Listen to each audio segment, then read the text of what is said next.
តើអ្នកធ្លាប់គិតទេថាជីវិតដែលយើងកំពុងរស់នៅកើតឡើងដោយសារអ្វីចម្លើយគឺស្ថិតនៅក្នុងប្រព័ន្ធព្រះអាទិត្យរបស់យើងផ្ទាល់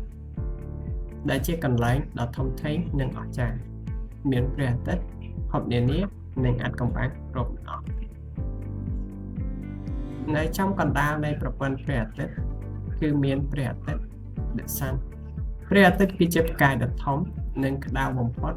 ដែលមានទំហំធំជាងផែនដីដល់ទៅជាង1,000,000 ដងថាមពលនុយក្លេអ៊ែរដែលវាបង្កើតឡើងគឺជាប្រភពពន្លឺនិងកម្ដៅដែលចិញ្ចឹមទ្រទ្រង់ភពទាំង8របស់យើងឲ្យមានជីវិតយើងមានភពចំនួន8ដែលវិលជុំវិញព្រះអាទិត្យតោះមើលវាម្ដងភពពុន Mercury ហើយនិងភពសុក្រ Venus ជាភពដែលជិតព្រះអាទិត្យបំផុតនិងក្តៅបំផុត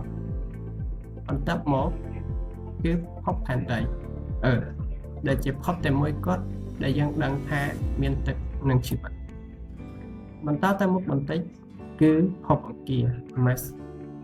ដែលល្បីថាជាភពក្រហមហើយត្រូវបានអ្នកវិទ្យាសាស្ត្រសិក្សាពីលទ្ធភាពនៃការរស់នៅបន្ទាប់មកយើងឆ្លងកាត់ខ្សែក្រវ៉ាត់អាចផ្កាយ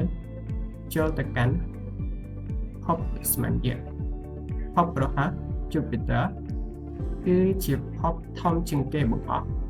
ហើយមានព្យុះដ៏ធំមួយឈ្មោះថា Great Red Spot ហើយភពសៅរ៍ Saturn ល្បីដោយសារចិញ្ចៀនទឹកកកដ៏ស្រស់ស្អាតរបស់វាចុងក្រោយគឺភពត្រជាក់2គឺ Uranus ហើយនិង Neptune ដែលជាពិភពទឹកកកដ៏ឆ្ងាយប្រព័ន្ធព្រះអាទិត្យរបស់យើងគឺជាកន្លែងដ៏អស្ចារ្យដែលបង្ហាញពីភាពធំធេងនៃចក្រវាឡយើងគ្រាន់តែជាចំណុចតូចមួយនៃពិភពដ៏ធំនេះប៉ុណ្ណោះតើអ្នកចង់រៀនអំពីភពណាឲ្យកាន់តែលម្អិតទៀតសូមចុច like និង subscribe